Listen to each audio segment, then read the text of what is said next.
Sup, nerds? Welcome to episode. What are we on? Hotcakes number 2. Okay, just kidding. I'll start randomly again. We gotta make it fast and explosive and extremissimi, whatever. Oh, you have to be.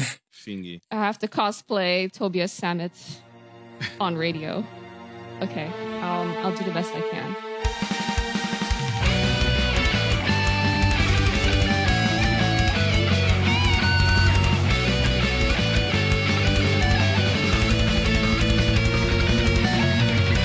Sup, nerds? Welcome to Powerful, a power metal podcast.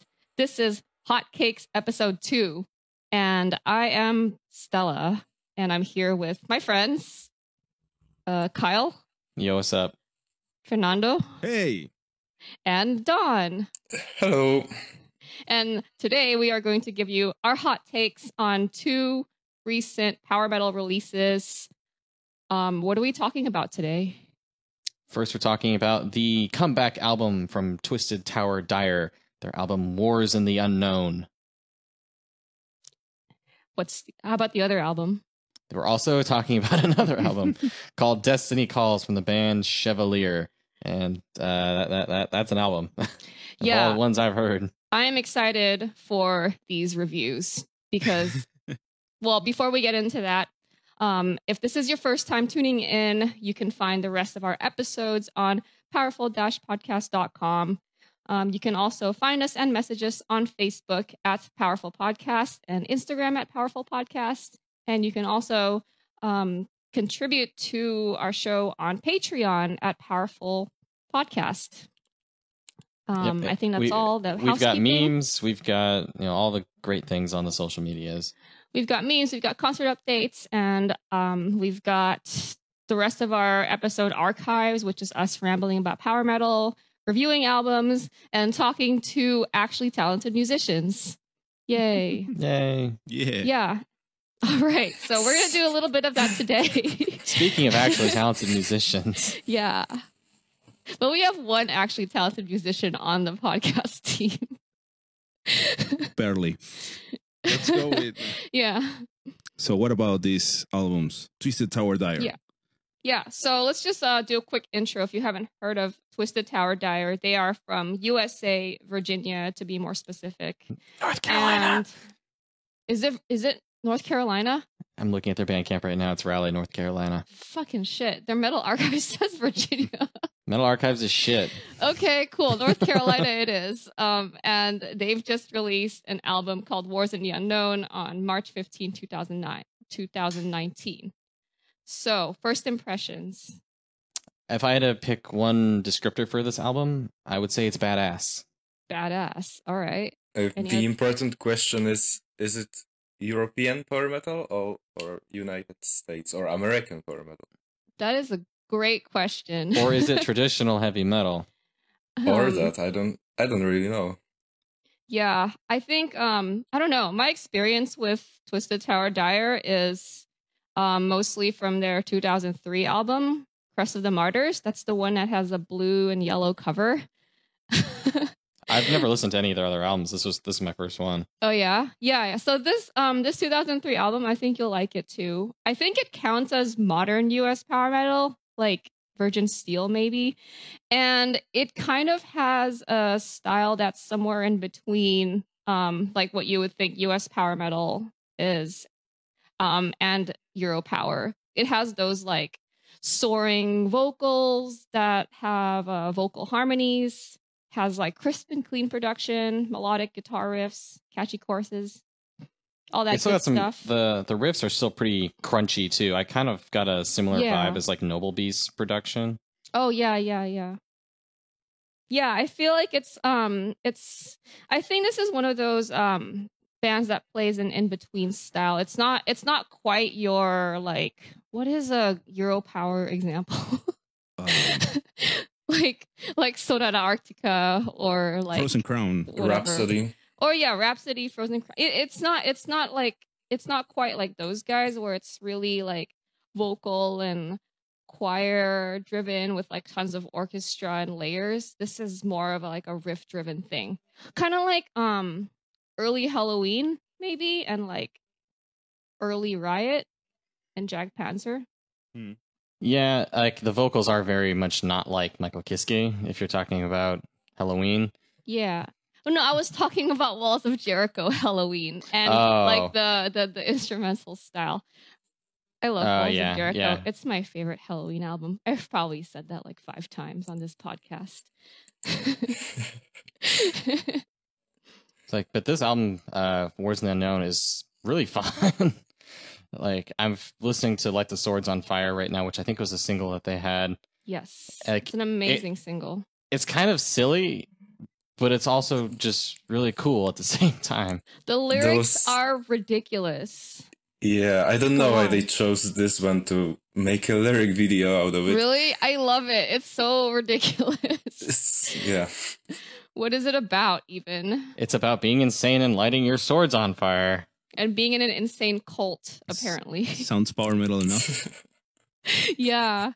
And you know what's more ridiculous? The song that comes after. The one about the sharks. Yes. Oh, yeah.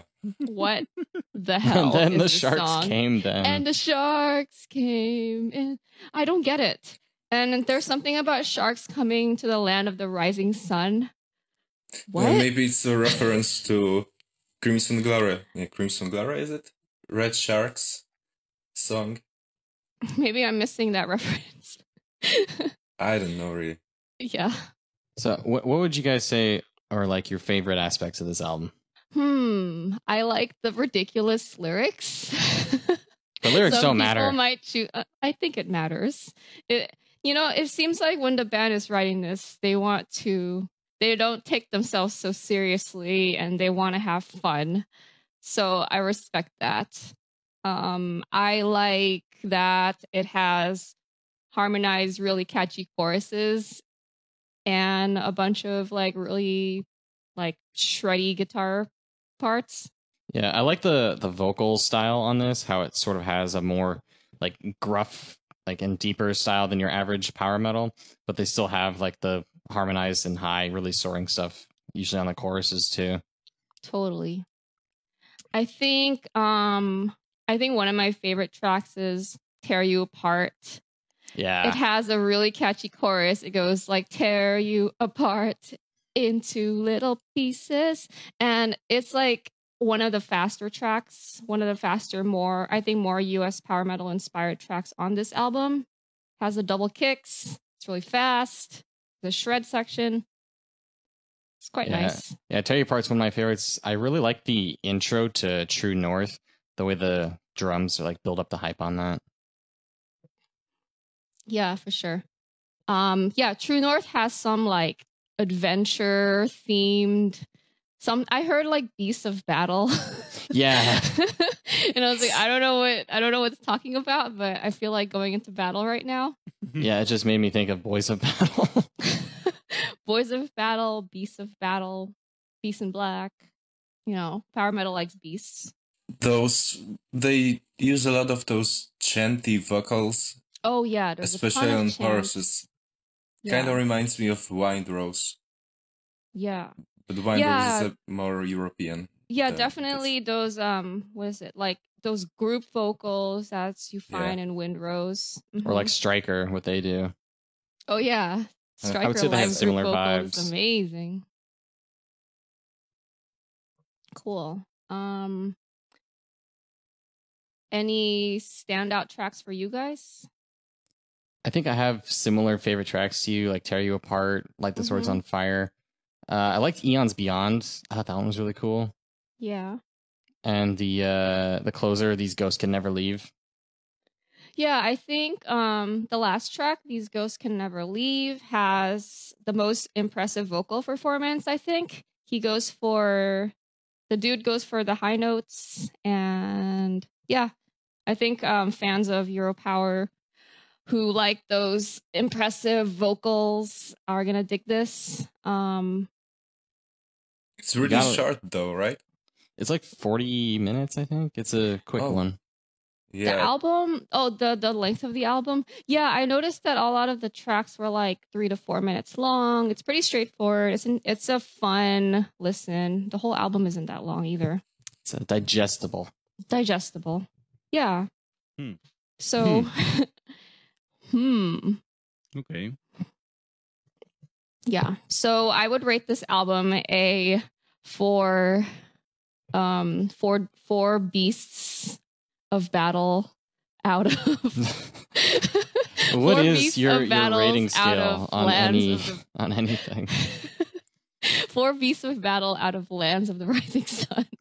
I lighted a flaming fuck. I rated a flaming sword out of a ghost that can't leave. Wow, that's a impressive rating. Isn't it? Yeah. So, any last remarks on Wars in the Unknown? So if you like riffs, give it a shot. Yeah, Is my and, overall assessment. Yeah, you can buy this album on Bandcamp. Just find them at their page, twistedtowerdire.bandcamp.com.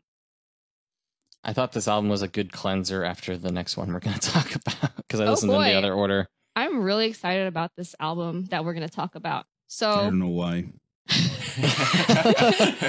All right, before we shit on it, or not shit on it, I will introduce this real quick. So the next album that we're going to talk about is by a band called Chevalier, and they are from Finland. And the album we're talking about is called Destiny Calls, and it will be released on April 26, 2019. All right. First impressions. Amazing. What? Amazing. Okay. Why? Why? All right. These are very contrasting remarks. So why don't we This album confuses me. Okay, so we have a amazing, we have a why, and we have a huh? Let's start off with do we start off with the good or the bad? Let's start with the amazing. Okay, let's start with the amazing. Don. Well, what's not to like? How it sounds? All right. And, like the vibrations of the air coming out of your speakers. Wow. Well, the only thing I dislike about this production is that the rhythm guitar is slightly buried in the mix, I would say. What? It just... The whole rhythm Holy section of the album is weird, I Wow. thought. Tell me what you like about it. Tell us what you like about it, Don. I don't know, maybe those fast riffs. And it's really speed metal. And those songs are like 6 minutes long.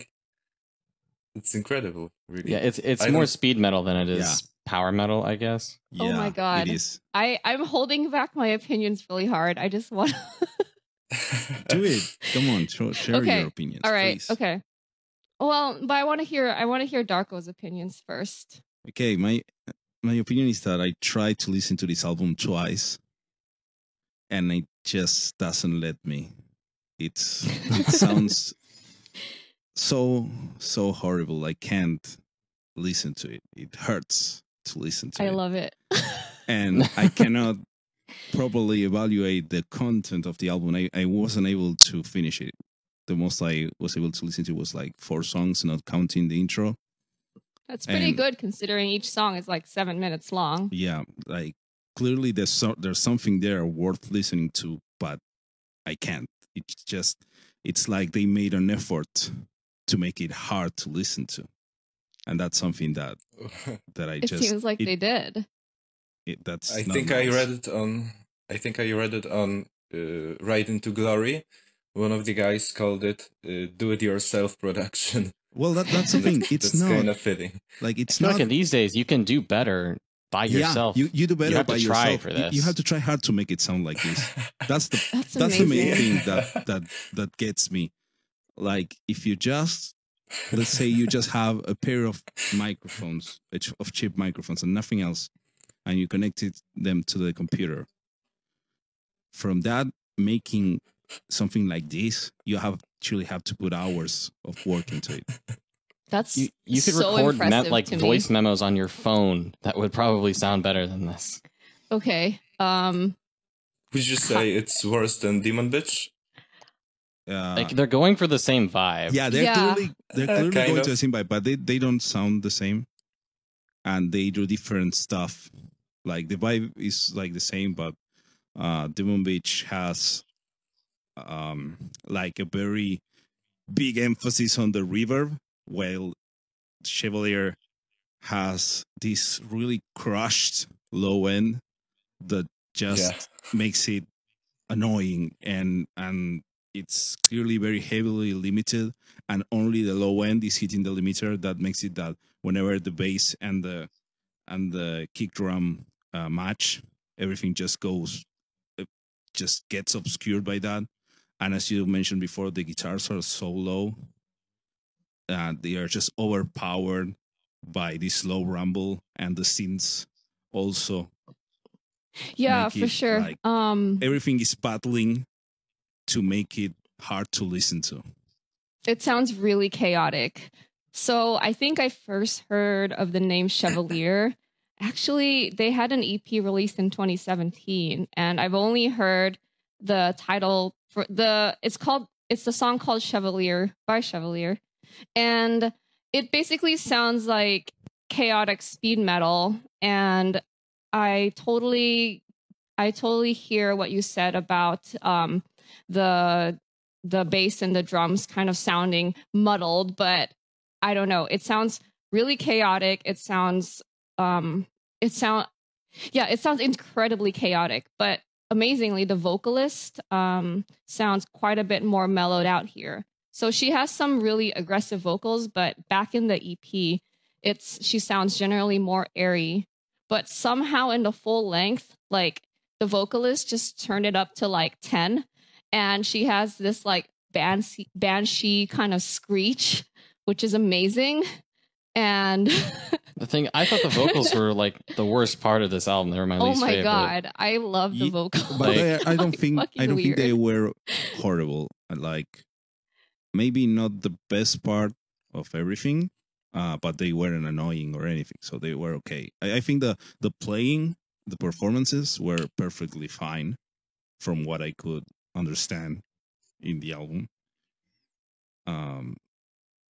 But it's just hard to listen. I just can't sit and listen to this.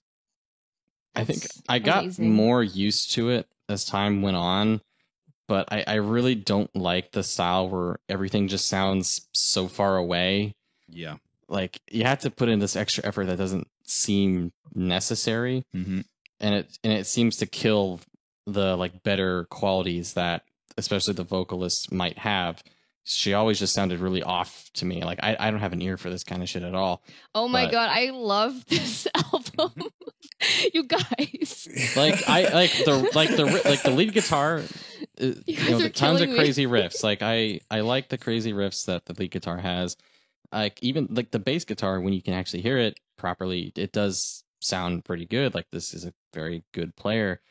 But you can always hear it. Yeah, that's the thing. You can't make the notes out in most of the thing, but 90% of what you're hearing is the bass and the lower synths, and the kick drum and the toms, the low toms, because there's so much low end energy on this thing that it just feels like pressure on you. I feel like that's really purposeful. Yeah, you know? It just gives you this really urgent atmosphere, and it's like a little spooky at times. Yeah, it's like, so I want to remove my headphones so fast. It's so urgent. Oh my god. It feels like it has no idea what's actually going on. They're just throwing metallic shit at a wall and seeing what happens. I really think they did that very purposely. Like in the first track. I'm not saying like that's what I said. Like, I said, this is clearly made on purpose. It's on purpose. It's not like they don't know what they're doing. They absolutely know what they're doing. In the first track, okay, so it's called the Immurement. I don't know what that means. Yeah, I have no idea what it means. Finnish. Hopefully, I think non-English speakers know that word because I don't know what it means.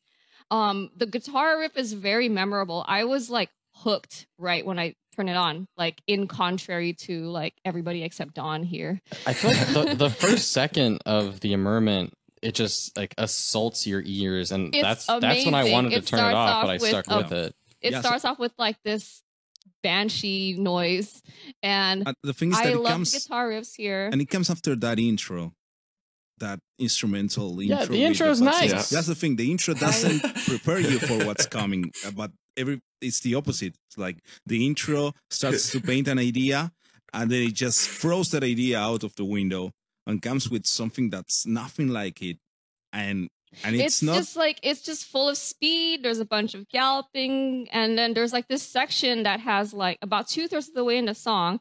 It just sounds like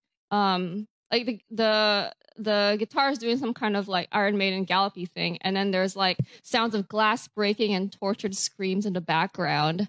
I think this is all on purpose. None of the elements sound like they so go chaotic. I love it. They don't go together. It's I like fucking the vocals are doing one thing, the guitars and like the drums always just sound kind of off.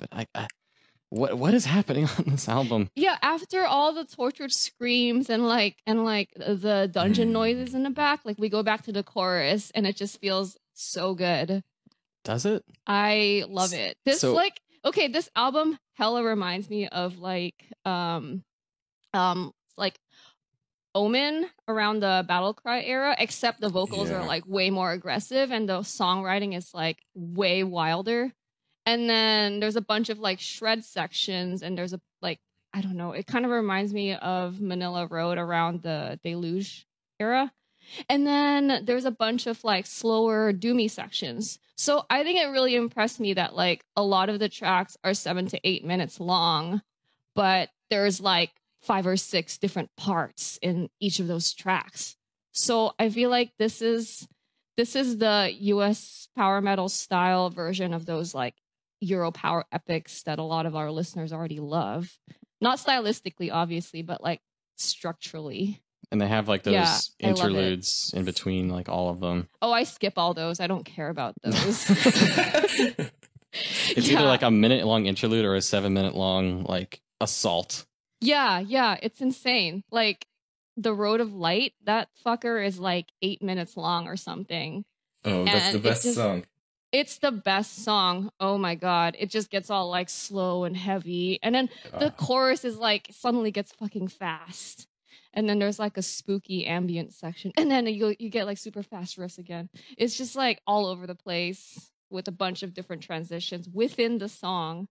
And it ends all like epic. And you're just like, whoa, what did I do? For those curious, immurement means a form of imprisonment, usually for life, in which a person is placed within an enclosed space with no exits. Oh, that makes so much sense. Oh my god. Yeah, it actually makes sense. Darko's like, this is what I feel listening to this. They're trapping us within the prison of riffs and That's one thing, like madness. One thing that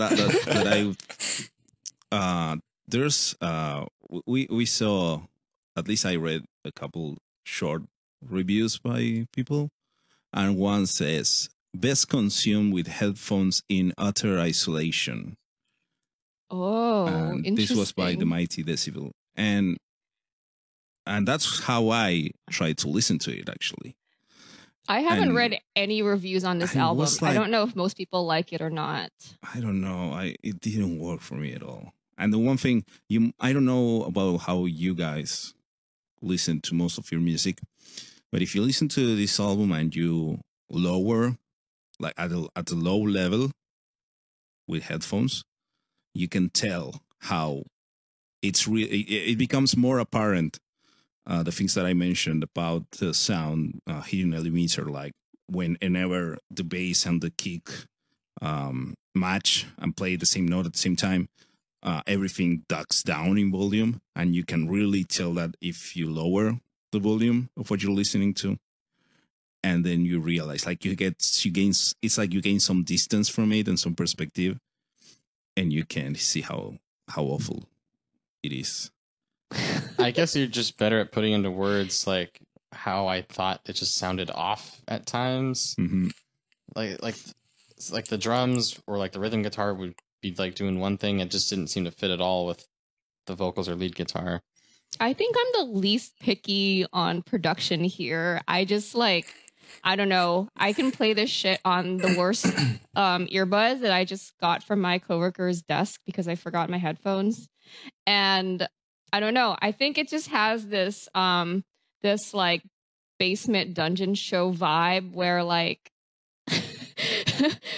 where you're just in there and it's just like a lot of fun and Maybe crazy. maybe even small shitty headphones might help, because if they lack some bass and some low end, you'd be going against the problem that it has too much low end. So it might help actually. Yeah, maybe I like this so much because I listen on the shittiest headphones like imaginable. Yeah, I've only heard it on decent headphones, so maybe Oh, that's the no. problem. Yeah. I've heard it on decent ones and on laptop speakers, but I Laptop don't know. speakers. no, that doesn't work. But I don't think this album. I don't think this album would work with better production, or maybe it Not- wouldn't not- be. Yeah, I Let's wouldn't call like it it's as just not much. like- better or worse. Let's not call it Yeah, that. It's okay. because Different it's a or stylish different, decision.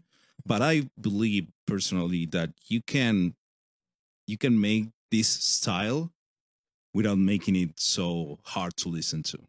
I think that can be done. It doesn't have to sound like I don't know, like Seventh Wonder. It can still have this dungeon vibe, because those scenes and all the things. But it's like, I know there's one thing that I'm really sensitive to in music. It's like when it's way too compressed or limited, it just gives me a headache. I can't listen to very super loud squash music for a long time. In this case, it's like the low end is making it right in that limiter all the time, and it just feels like this immense pressure that makes me not able to appreciate the music. So I can barely remember some of the content, some of the actual musical content, because I just remember this feeling of someone pressing on my ears instead of It listening feels to music. squished. I'm Yeah. very thankful that I'm like so plebby that none of this bothers me because I love the songwriting in this album. I can explain. I can explain the things that are annoying me. It's not that they started annoying me when I learned. Like, this is something that I've always perceived music like this. I just know how to put it into words, and I know there's a lot of people like this. So it's not. I don't want to say that I don't like it because I know how to mix music. It's just that I'm better at explaining why I don't like it because I know how to mix music. So it's not. I wouldn't call it a pleb thing or just knowing. Okay, it's that's more fair. like if I didn't know all these things, my reaction would have been the same. I just wouldn't have all these terms to throw at you. Okay.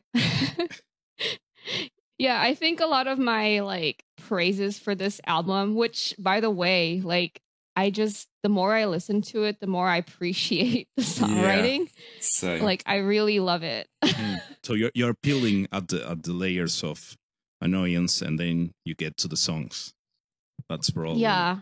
Well, I don't know. I think I have a more forgiving ear for music production just because I like don't care as much. I don't know. I just want to hear riffs and like wailing vocals and like metal. Mm-hmm.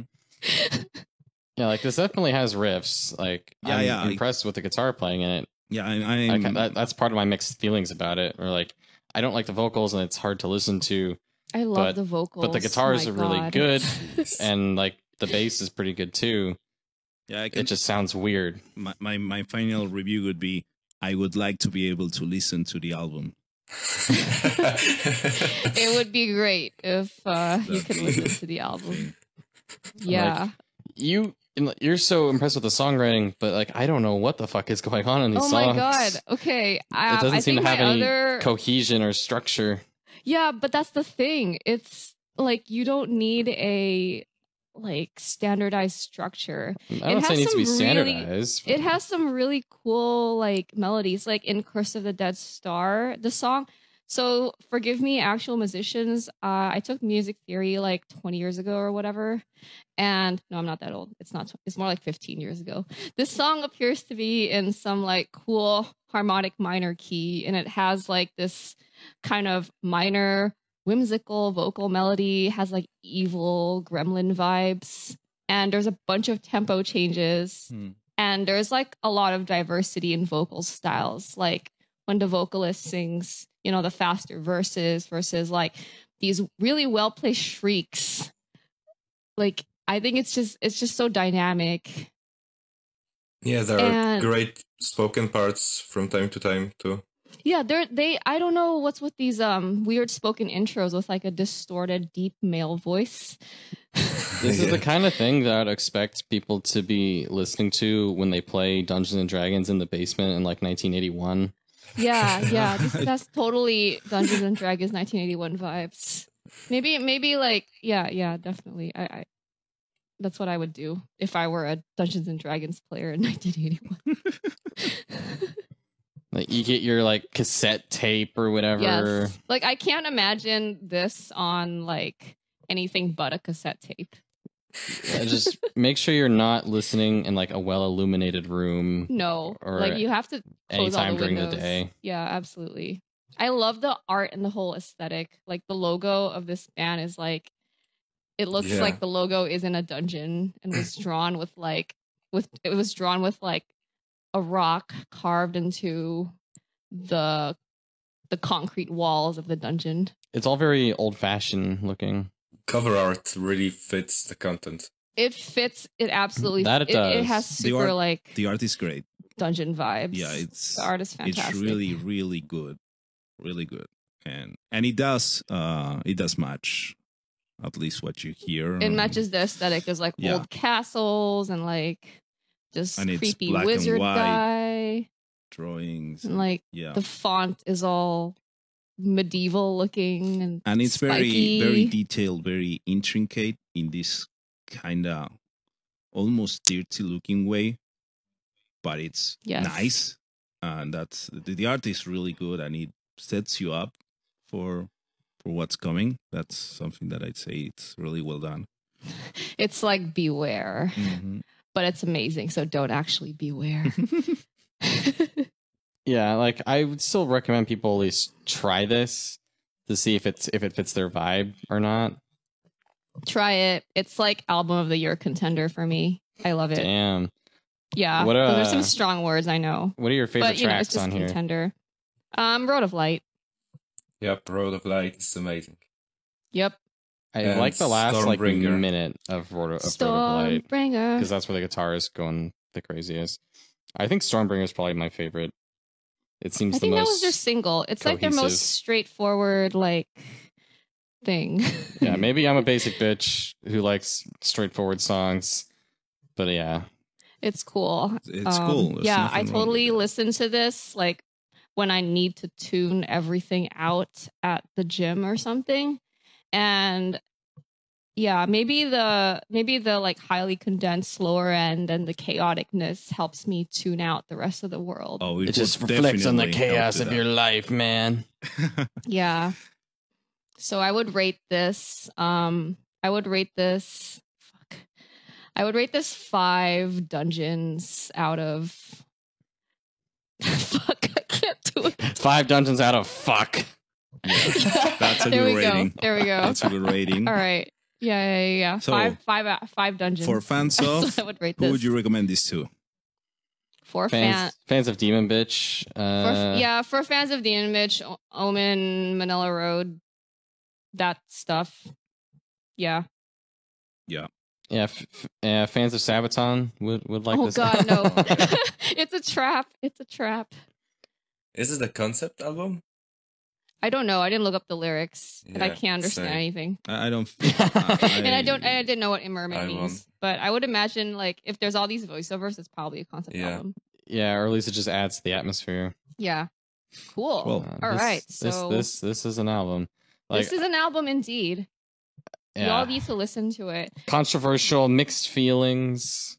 Yeah, mixed feelings. We get a lot of comments on this show that like, oh, we do hit a lot of European style power metal.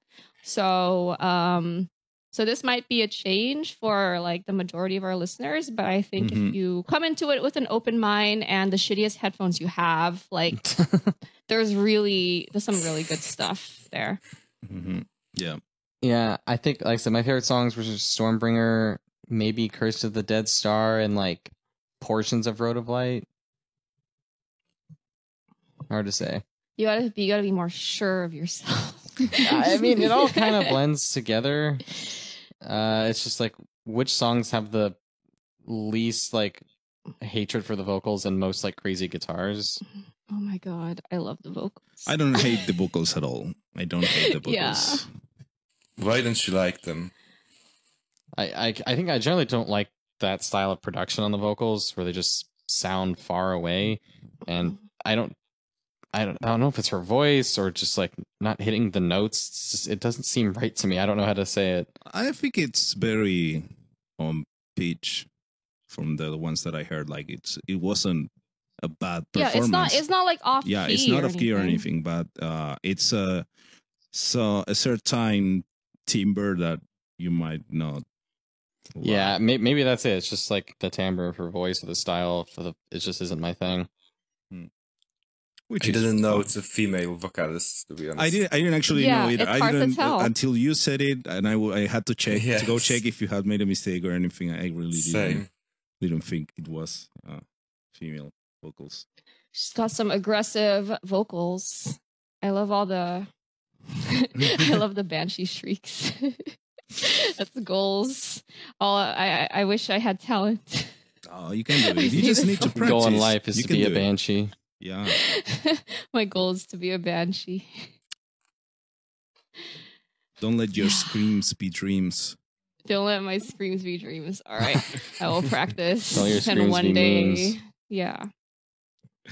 Well, All right. that was Chevalier. So that was Chevalier from Finland, which played a more US power metal inspired style.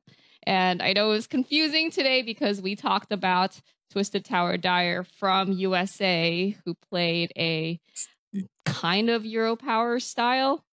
And then we talked about a band from Finland that played a US power metal style. So I guess these Euro power and US power metal like labels are more stylistic labels rather than region. Yeah, don't get caught up on just saying, oh, because this band is from here, then they are playing this kind of power metal.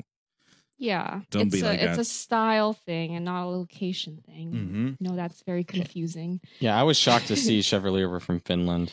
Yeah, me too. What are you gonna do? Mm-hmm. Yep. Okay. And that's well, an that, episode, that right? about wraps it. Yeah, that about it will wraps it be up for today. after we give a big thank you to some of our newest patrons who have signed up on patreon.com/powerfulpodcast. Nice. So apologies to anyone's names that I mispronounce, and a huge thank you to the Oak Dwarf, Darren, Kin Chan, Milk, Neb, and a huge, super gigantic thank you to our top supporter, Ben Lacey. Ben is a super awesome guy and way too generous. We love you, Ben.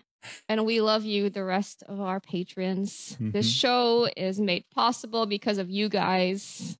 And yeah, we love all our listeners who listen, download, subscribe, and tell your friends about the show. So this concludes our Hotcakes 02 album review session.